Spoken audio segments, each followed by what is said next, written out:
Welcome back to the World Revolution News. I'm Emily Pankhurst and today is September the 23rd, 2011. Today's report is how protests against the financial powers that be have spread to the United States. Thomas Jefferson has the story for us. Last Saturday, more than 1,000 people marched into New York's financial district for a peaceful protest.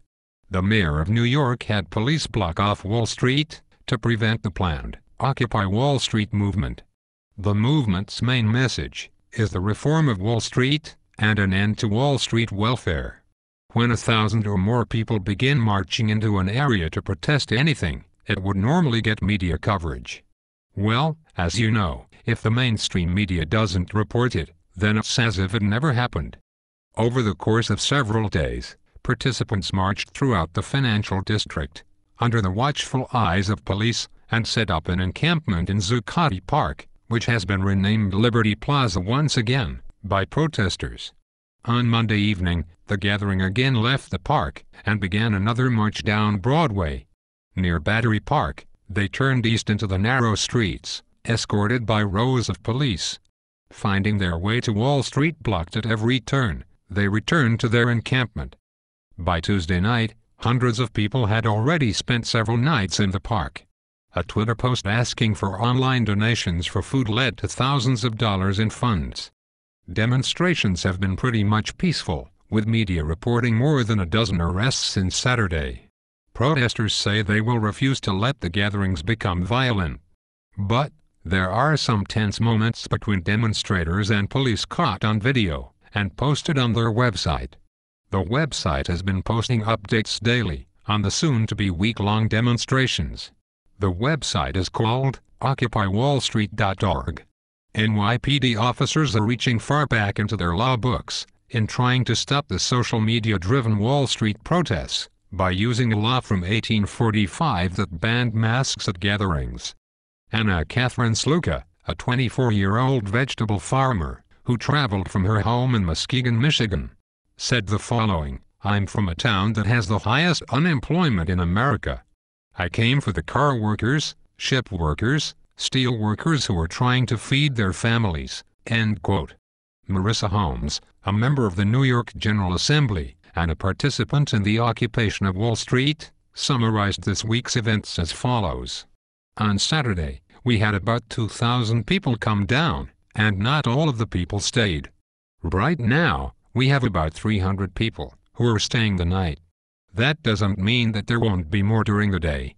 In the evening we usually get between 500 and 1,000 people who come to participate in the assemblies. But not all of them will stay, because people have families, there are things they need to do. We are keeping a consistent presence of about 300 or so, and we are willing to stay and occupy the square as long as needed. And we are building permanent infrastructure. We've got a media center with a Wi-Fi hotspot and 10 computers going.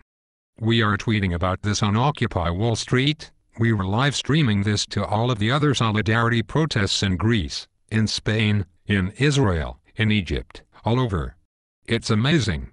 We were getting about 5,000 or so hits on the live stream, consistently, even through the night, so that's amazing."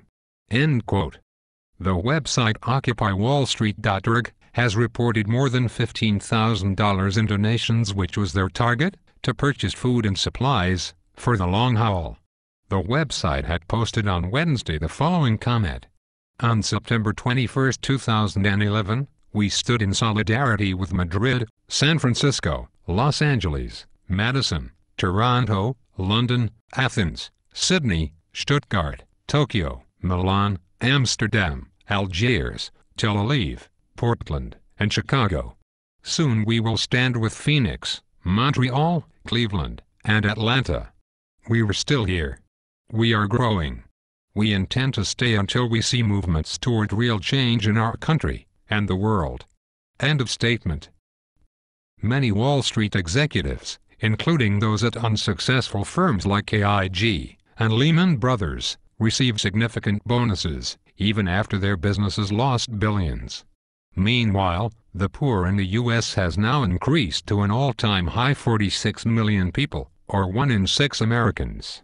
as the prolonged pain of this endless recession leaves millions still struggling and out of work, according to census data released this month. American political commentator Keith Olbermann pointed out Wednesday night, on Current TV, that the major newspapers had been ignoring the 5-day-long Occupy Wall Street protests, but would have scrambled to cover a similar-sized Tea Party protest. There is a total media blackout on the protest. Fox News, CNN, and MSNBC, the three major news channels on cable, have not reported anything. The four major TV networks, ABC, CBS, Fox, and NBC, have not reported either. They are afraid that people like me and you will join the movement. They are afraid we will wake up. They are afraid we will realize that it's the United Banking Cartel versus us, and not me versus you, for we are the many, and they are the few. Have a good weekend, everyone.